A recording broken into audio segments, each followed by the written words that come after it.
Hello नमस्कार श्री स्वामी समर्थ। आजच्या व्हिडिओमध्ये तुम्हा सगळ्यांचं मनापासून स्वागत करते। कशा आहात तुम्ही सगळे? मस्त आहात ना? मस्तच राहा। स्वामी कृपा तुमच्यावर सदैव राहो ही स्वामी चरणी प्रार्थना करूया। आजच्या व्हिडिओला आपण सुरुवात करूया। आजची माहिती राहणार आहे तारक मंत्राची साधना आपल्याला कशी करायची आहे। एखाद्या विशिष्ट कार्यासाठी जेव्हा आपण प्रार्थना स्वामींकडे करतो तेव्हा तारक मंत्राची साधना आपल्याला करायची आहे। जर तुमच्या घरामध्ये एखादा व्यक्ती आजारी आहे किंवा तुमच्या घरावर वेगळं कोणतं संकट आलेलं आहे तर ही साधना तारक मंत्राची करू शकता। तर त्याच्याबद्दलच आपण माहिती आज पाहणार आहोत, तर स्किप न करता शेवटपर्यंत पाहायचा आहे। नवीन असाल तर चॅनलला सबस्क्राईब करून घ्यायचा आहे। स्वामी आपल्याला कधीच निराश करत नाहीत। तुम्ही स्वामींचे नुसते नामस्मरण जरी केलात ना तरी तुमच्या दुःखातून संकटातून स्वामी तुम्हाला बाहेर काढत असतात। पण जेव्हा आपल्या जीवनामध्ये एखादं संकट येतं तेव्हा आपलं मन खूप नाराज नैराश्याने भरलेलं असतं, तेव्हा त्यातून आपल्याला बाहेर पडण्यासाठी स्वामीचे नामस्मरण खरंच सांगते तुम्हाला खूप फायदेशीर ठरते बरं का। आणि हो, स्वामींचे भक्त आपल्याला विशिष्ट नावाने आपल्याला कोणत्याही पद्धत असं वेगळ्या कोणत्या याच्याने आपल्याला स्वामीचं नामस्मरण करायची काही अशी गरज नाही। आपल्याला एकदम साध्या सोप्या पद्धतीने आपल्याला स्वामीचं नामस्मरण करायचं आहे। आपल्या अंतःकरणातून स्वामी नामाचा जप करायचा आहे। स्वामी भजनात आपल्याला लीन राहायचं आहे आणि सर्व दुःखातून तारणारा तारक मंत्राचे आपल्याला पठण मनन चिंतन आपल्याला करायचं आहे। तरीही तुमच्या दुःखाचा अंत बघा या ठिकाणी झाल्याशिवाय राहणारच नाही। एवढं सगळं केलात ना तुमचं दुःख नाहीसेच होणार आहे। म्हणून स्वामींचा तारक मंत्र आपल्याला सर्व दुःखातून बाहेर काढायला नक्कीच आपल्याला मदत करत असते।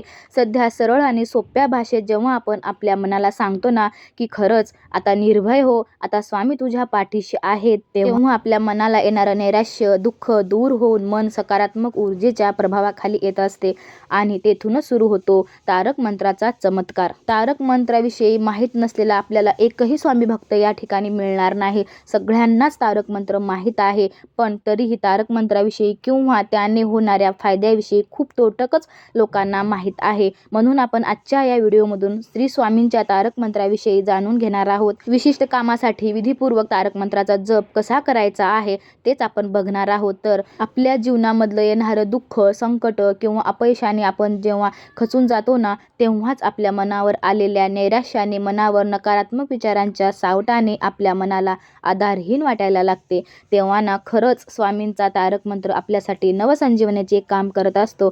ज्याने तारक मंत्राचा अनुभव घेतला आहे ना त्याला तुम्ही नक्कीच विचारा, त्यांच्याकडून थोडीशी माहिती घ्या, तेव्हाच बघा तारक मंत्र आपल्या जीवनामध्ये काय काम करते ते। तारक मंत्र ह्या दोनच शब्दातच त्याचा अर्थ आहे एखादा व्यक्ती जो अनेक अस्मानी संकटाने ग्रासलेला आहे ना, आपल्या आजाराने जीवनात येणारे अनेक चिंतेने नैराश्यग्रस्त जीवन जगत आहे ना, अशा दीनदुबळ्या आणि संकटाने ग्रासलेल्यांना स्वामी नेहमीच आपल्याला हात देऊन मदत करत असतात। तारक मंत्रामध्ये खूप प्रचंड शक्ती आहे। तारक मंत्र स्वामींनी आपल्याला दिलेली एक अनमोल अशी भेटच आहे बरं का।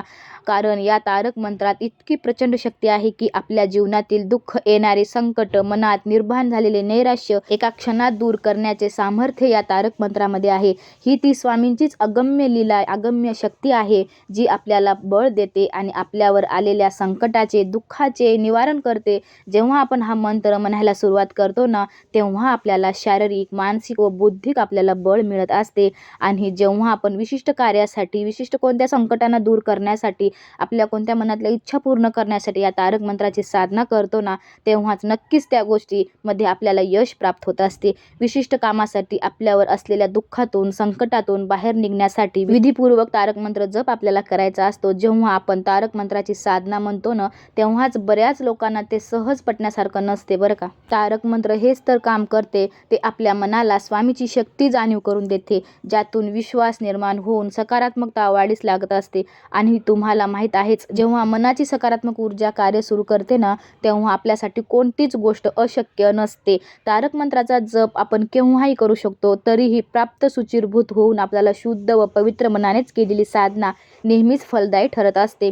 म्हणून सर्वप्रथम आपल्याला शुद्ध अंतःकरणाने स्वामीवर पूर्ण विश्वास श्रद्धा ठेवून देवघरात आपल्याला स्वामींचा फोटो किंवा एखादी मूर्ती असेल तुमच्याकडं त्याच्यासमोर आपल्याला बसायचं आहे आणि स्वामींचं नामस्मरण आपल्याला करायचं आहे 108 वेळा श्री स्वामी समर्थ या मंत्राचा आपल्याला जप करायचा आहे आणि अगदी तुम्ही कोणत्याही दिवशी ही साधना सुरू करू शकता। आपल्याला 108 वेळा मंत्र जप झाल्याच्या नंतर श्री स्वामी समर्थ तारक मंत्राचा जप करताना एका भांड्यामध्ये किंवा एखादा ग्लास, तुम्ही तांब्या घ्या, काही तुमच्या घरामध्ये जे अवेलेबल आहे त्या भांड्यामध्ये पाणी घेऊन त्याच्याजवळ आपल्याला अगरबत्तीची राख पाण्यात पडेल अशा प्रकारे आपल्याला अगरबत्ती ठेवायची आहे। पण आता मार्केटमध्ये अगरबत्त्या केमिकल युक्त येत आहेत, म्हणून अगरबत्ती जर तुमच्याकडे चांगली असेल तरच तुम्ही घ्या, जर नसेल तर तुम्ही अगरबत्ती इथं स्किप करू शकता। नुसतं पाण्याने भरलेला तुम्हाला एक ग्लास ठेवायचा आहे आणि मंत्र जप करायला सुरुवात करायची आहे। मंत्र जप झाल्यावर घरातील सर्वांनी ते पाणी आपल्याला अमृतासारखे आपल्याला घ्यायचं आहे। श्री स्वामी समर्थ तारक मंत्राचा जप करताना पाण्याने भरलेला ग्लास घेऊन त्यावर हात आपल्याला ठेवायचा आहे। हात ठेवून तारक मंत्र म्हणायचा आहे। जर तुम्ही हात ठेवत नसाल तर आपल्या श्री स्वामी समर्थाच्या फोटो समोर किंवा मूर्ती समोर आपल्याला तो ग्लास ठेवायचा आहे आणि तुम्ही कितीही वेळेस तारक मंत्राचा जप करू शकता। यथाशक्ती तुम्ही 11 वेळेस करा, 21 वेळेस करा, पण तुम्ही जास्तीत जास्तच करण्याचा इथं प्रयत्न करा आणि त्याच्याने तुमच्या जे काही सात्विक लहरी आहेत त्या स्वामी समर्थाच्या तारक मंत्रातून ते ग्लासमध्ये येतात। मग ते पाणी जेव्हा तुम्ही ग्रहण करता तेव्हा अमृतासारखं ते पाणी बनतं, म्हणून ते पाणी आपल्याला वेस्ट करायचं नाही। आता नामजप पूर्ण झाल्यावर ते पाणी अमृताचे बनते। ते पाणी तुम्ही घ्या आणि तुमच्या कुटुंबातील सदस्यांनाही द्या। जर तुमच्या घरात अशी एखादी व्यक्ती असेल जिच्यावर तुमची कोणत्या ना कोणत्या कारणाने खूप नाराज आहात किंवा त्या व्यक्तींना खूप राग आहे, अशा व्यक्तींसाठी पण तुम्ही तारक मंत्राचा जप करू शकता आणि तुम्हाला हा मंत्र एका ग्लास पाण्यासोबत जपायचा आहे।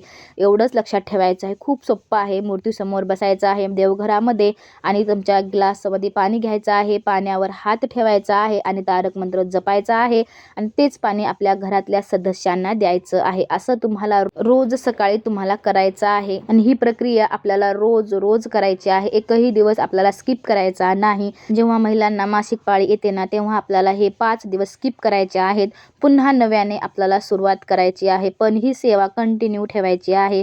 जर तुमच्या घरातला व्यक्ती आजारी असेल तर त्यांना तुम्ही कंटिन्यू रोज हे पाणी देऊ शकता आणि घरातल्या मुलांना तुम्ही सगळेजण हे पाणी आपल्याला घ्यायचं आहे। हे पाणी अतिशय पवित्र आहे, ते गंगेच्या पाण्यासारखे थोडे थोडे आपल्याला प्रसाद रूपी आपल्याला पाणी घ्यायचं आहे। श्री स्वामी समर्थ मंत्राचा आपल्याला उच्चार करताना संपूर्ण घरात आपल्याला हे पाणी शिंपडायचं आहे। एवढंच आपल्याला लक्षात ठेवायचं आहे की हे पाणी वेस्ट होणार नाही आणि घरात बाथरूम व टॉयलेटमध्ये आपल्याला टाकायचं नाही, यामुळे तुमचे संपूर्ण घर पवित्र राहते।